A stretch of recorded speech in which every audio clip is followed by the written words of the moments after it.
News 42 Kannada. Bengaluru ದಕ್ಷಿಣ ಜಿಲ್ಲೆ ವಿಶೇಷವಾಗಿ ರಾಮನಗರದಲ್ಲಿ ಏನು ಯಥೇಚ್ಛವಾದಂಥ ದಲಿತರ ಮೇಲೆ ದೌರ್ಜನ್ಯಗಳು ಮತ್ತು ಮಾರಣಾಂತಿಕವಾದಂಥ ಹಲ್ಲೆಗಳು, ಕಾಲೋನಿಗಳಲ್ಲಿ ಜನರೇ ವಾಸ ಮಾಡೋಕ್ಕಾಗದೇ ಇರತಕ್ಕಂಥ ಪರಿಸ್ಥಿತಿಗಳು ನಿರ್ಮಾಣ ಆಗಿದ್ದಾವೆ. ಅದೇ ರೀತಿ ಕಳೆದ 2024, 23 ಮತ್ತು 24ನೇ ಸಾಲಿನಲ್ಲಿ ಕನಕಪುರ ಪಟ್ಟಣದ ಮಳಗಾಳು ಗ್ರಾಮದಲ್ಲಿ ಅನೀಶ್ ಕುಮಾರ್ ಅಂತಕ್ಕಂಥವ್ರ ಮೇಲೆ ಮತ್ತು ಅವರ ಲಕ್ಷ್ಮಣ ಅಂತಕ್ಕಂಥವ್ರು, ಲತಾ ಅಂತಕ್ಕಂಥವ್ರ ಮೇಲೆ ಕಾಲೋನಿಗೆ ನುಗ್ಗಿ ಸುಮಾರು 10, 15, 20 ಜನರ ರೌಡಿ ಗುಂಪು ಅಲ್ಲಿ ಒಂದು ಬಲಗೈನ ಕಟ್ ಮಾಡಿ ಆತನಿಗೆ ತುಂಡು ಮಾಡಿ ಮಾರಣಾಂತಿಕವಾದ ಅಲ್ಲೇ ದೌರ್ಜನ್ಯ ಆಗಿತ್ತು. ಅದೇ ರೀತಿ ಕೂನೂರು ಗ್ರಾಮದಲ್ಲಿ ದಲಿತರ ಮೇಲೆ ದೌರ್ಜನ್ಯ ಆಗಿ ದೇವಸ್ಥಾನಕ್ಕೆ ಬಿಡದೇ ಅವ್ರ ಮೇಲೆ ಮಾರಣಾಂತಿಕವಾದ ಹಲ್ಲೆ ಆಗಿತ್ತು. ಮತ್ತು ತಾಮಸಂದ್ರ ಸರ್ಕಲ್ನಲ್ಲಿರ್ತಕ್ಕಂಥ ಬೋವಿ ಕಾಲೋನಿಯಲ್ಲಿರ್ತಕ್ಕಂಥ ಜನರ ಮೇಲೆ ಮಾರಣಾಂತಿಕವಾದ ಹಲ್ಲೆ ಮಾಡಿ ಮನೆ ಮಠಗಳನ್ನು ಒಡೆದಾಕಿ ಟಿವಿ, ಸ್ಕೂಟ್ರು, ಬೈಕ್ಗಳಿಗೆಲ್ಲ ಬೆಂಕಿ ಹಾಕಿ ದೊಡ್ಡ ಮಟ್ಟದ ಗಲಾಟೆಯಾಗಿ ವ್ಯಾಪಕವಾದಂಥ ಮೇರೆ ಮೀರಿದಂಥ ದೌರ್ಜನ್ಯಗಳು, ದಲಿತರ ಮೇಲಿನ ದೌರ್ಜನ್ಯಗಳು ನಡೆದಿವೆ.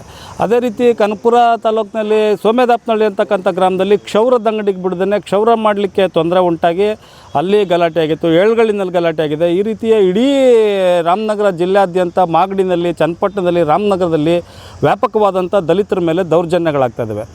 ಅದರ ಜೊತೆಗೆ ಏನು ದರ್ಖಾಸ್ತಲ್ಲಿ ಭೂಮಿಗಳನ್ನು ಕೊಟ್ಟಿದ್ದಾರೆ, ಅದು ತೋಟಿ ತಳವಾರಿ ಜಮೀನುಗಳಿರ್ಬೋದು ಮತ್ತು ದರ್ಖಾಸ್ತಲ್ಲಿ ಕೊಟ್ಟಿರ್ತಕ್ಕಂಥ ಬಗರುಕುಂ ಸಾಗುವಳಿ ಜಮೀನುಗಳಿರ್ಬೋದು, ಅವೆಲ್ಲವನ್ನು ಕೂಡ ಇವತ್ತು ಮೇಲ್ಜಾತಿ ಮೇಲ್ವರ್ಗದವರು ಪೋಡಿಯಾಗಿಲ್ಲ ಅನ್ನೋ ಕಾರಣ ಇಟ್ಕೊಂಡು, ದುರಸ್ತಿ ಆಗಿಲ್ಲ ಅನ್ನೋ ಕಾರಣ ಇಟ್ಕೊಂಡು, ಹದ್ದುಬಸ್ತಾಗಿಲ್ಲ ಅನ್ನೋ ಕಾರಣ ಇಟ್ಕೊಂಡು ಆ ಜಮೀನುಗಳನ್ನೆಲ್ಲ ವಶಪಡಿಸ್ಕೊಂಡು ಆ ಜಮೀನುಗಳನ್ನೆಲ್ಲ ಕಿತ್ಕೊಂಡು ಅಲ್ಲಿರ್ತಕ್ಕಂಥ ಬಡವರು, ದಲಿತರು ಮತ್ತು ಹಿಂದುಳಿದ ಜಾತಿಯವ್ರನ್ನ ಒಕ್ಕಲೆಬ್ಬಿಸ್ತಾ ಇದ್ದಾರೆ.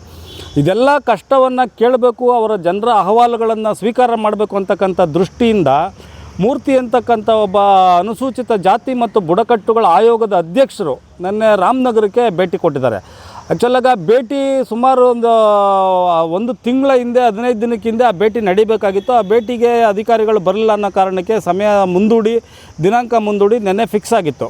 ನಿನ್ನೆ ಫಿಕ್ಸ್ ಆಗಿದ್ದಂಥ ಡೇಟ್ನಲ್ಲಿ ಎಲ್ಲ ಅಧಿಕಾರಿಗಳಿಗೂ ಸುತ್ತೋಲೆ ಹೊರಡಿಸಿ ಮತ್ತು ಎಲ್ಲ ಸಂಘಟನೆಗಳವ್ರಿಗೂ ಕೂಡ ಅದನ್ನು ತಿಳಿಸಿ ಅಧ್ಯಕ್ಷರು ಬರ್ತಾರೆ ಬನ್ನಿ ಅಂತೇಳಿ ಮಾತುಕತೆ ನಡೆದಿತ್ತು. ಮತ್ತು ಅಹವಾಲುಗಳನ್ನು ಸ್ವೀಕಾರ ಮಾಡೋದಕ್ಕೆ ಸಂವಿಧಾನಾತ್ಮಕವಾದಂಥ ಜವಾಬ್ದಾರಿ ಹೊಂದಿರತಕ್ಕಂಥ ಅಧ್ಯಕ್ಷರು ರಾಮನಗರಕ್ಕೆ ಬಂದಿದ್ದರು. ಆ ಬಂದಿದ್ದಂಥ ಸಮಯದಲ್ಲಿ ಜೊತೆಲಿರಬೇಕಾಗಿರ್ತಕ್ಕಂಥ ತನ್ನ ಜವಾಬ್ದಾರಿ ಅಂತಕ್ಕಂಥದ್ದನ್ನು ಜೊತೆಯಲ್ಲಿ ನಿರ್ವಹಿಸಬೇಕಾಗಿದ್ದಂಥ ಜಿಲ್ಲಾಧಿಕಾರಿ ಏನು ಗುರಿಕಾರ್ ಅವರಿದ್ದಾರೆ, ಅವರು ಮತ್ತು SP ಅವರು ಹಾಗೂ ಸಂಬಂಧಪಟ್ಟಿರ್ತಕ್ಕಂಥ ಸಮಾಜ ಕಲ್ಯಾಣಾಧಿಕಾರಿಗಳು, ಹಿಂದುಳಿದ ಜಾತಿ ಹಿಂದುಳಿದ ವರ್ಗಗಳ ಕಲ್ಯಾಣ ಇಲಾಖೆ ಅಧಿಕಾರಿಗಳು ಮತ್ತು ADLRಗಳು, DDLRಗಳು ಯಾರೂ ಕೂಡ ಅಸಿಸ್ಟೆಂಟ್ ಕಮಿಷನರ್ ಆದಿಯಾಗಿ ಯಾರೂ ಕೂಡ ಅಂಥ ಒಬ್ಬ ಜವಾಬ್ದಾರಿಯುತ ಅಧ್ಯಕ್ಷರು ಅಹವಾಲು ಕೇಳಲಿಕ್ಕೆ ಬಂದಾಗ, ಶೋಷಿತ ಸಮುದಾಯಗಳ ಅಹವಾಲು ಕೇಳಲಿಕ್ಕೆ ಬಂದಾಗ ಅವ್ರು ಕೂಡ ಜೊತೆಲಿಲ್ಲ. ಕಾರಣ ಏನು, ಯಾಕೆ ಜೊತೆಲಿಲ್ಲ ಅಂತಂದರೆ ಅವರೊಬ್ಬ ದಲಿತ ವರ್ಗದವರು, ಅವ್ರ ಮಾತೇನು ಕೇಳಬೇಕು, ಅವ್ರ ಜೊತೆಗೆ ನಾವು ಯಾಕೆ ಇದಕ್ಕೆ ಹೋಗಬೇಕು ಅಂತಕ್ಕಂಥ ಒಂದು ಮೇಲ್ಜಾತಿ ಮೇಲ್ವರ್ಗದ ಮನಸ್ಥಿತಿಯಿಂದ ಮೋಸ್ಟ್ಲಿ ಜಿಲ್ಲಾಡಳಿತದವರು ಈ ಕೃತ್ಯನ ಎಸಗಿದ್ದಾರೆ. ಮತ್ತು ಈ ಕೃತ್ಯವನ್ನು ಎಸಗತಕ್ಕಂಥ ಸಂದರ್ಭದಲ್ಲಿ ಅವರು ಯಾರ್ಯಾರು ದಲಿತ ವರ್ಗದವ್ರು ಬಂದಿದ್ದಾರೆ, ಅವರ ಅಹವಾಲು ಏನು, ನಾವೇನು ಸ್ಥಳದಲ್ಲಿ ಅದನ್ನು ಬಗೆಹರಿಸ್ಬೋದು ಅಂತಕ್ಕಂಥದ್ದಕ್ಕೆ ಅವರ ಸಾಮಾಜಿಕವಾದಂಥ ಮತ್ತು ಸಂವಿಧಾನಾತ್ಮಕವಾದ ಜವಾಬ್ದಾರಿಗೆ ಆಗಿರ್ತದೆ. ಆ ಜವಾಬ್ದಾರಿಯನ್ನು ನಿರ್ವಹಿಸುವಲ್ಲಿ ಸಂಪೂರ್ಣವಾಗಿ ಜಿಲ್ಲಾಡಳಿತ ಸೋತಿದೆ.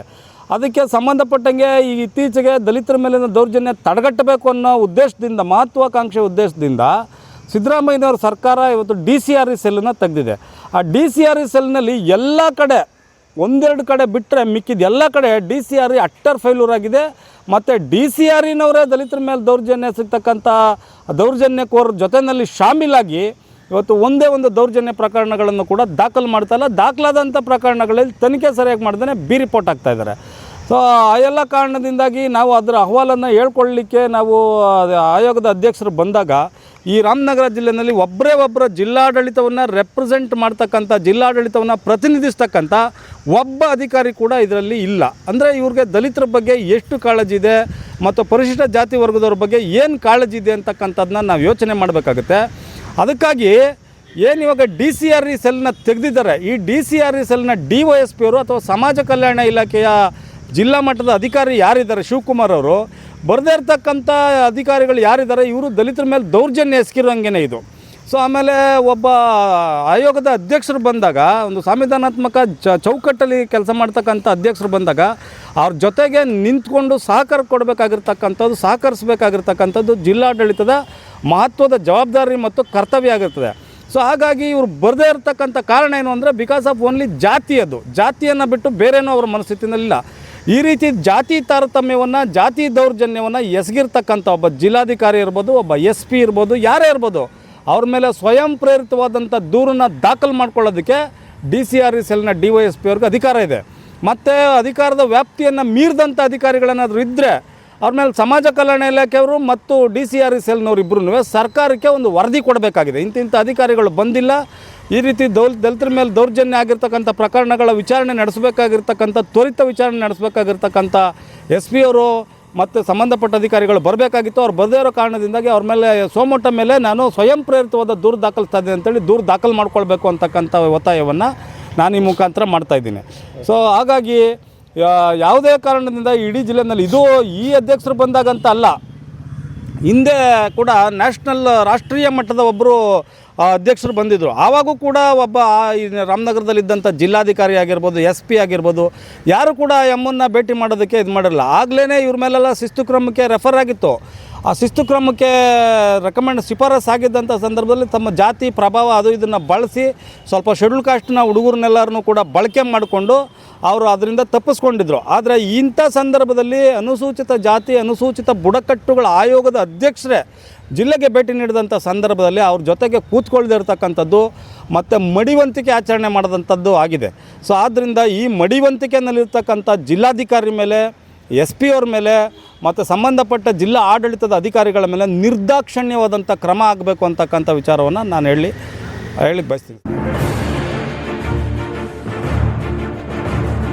ನ್ಯೂಸ್ 42 ಕನ್ನಡ.